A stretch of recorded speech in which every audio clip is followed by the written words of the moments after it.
Breaking news.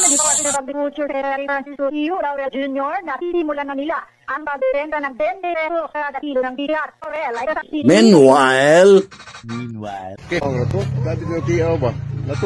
ngunit, salamat kay Mr. President. Natuman ng tag 20. Yan yung, pag sinabi natin 20 pesos per kilo na bigas, yung pwede kainin ng tao. Oh, yan, diba? Yan yung 20 pesos per kilo na binibenta, yung pinapakain sa baboy. Hindi. Lagot! Ano to? Yan ba yung 20 pesos na kilo na bigas na binubukbok? Joke lang! Matagal na video na po yan. Matagal na po yung video na yan. 2018 pa.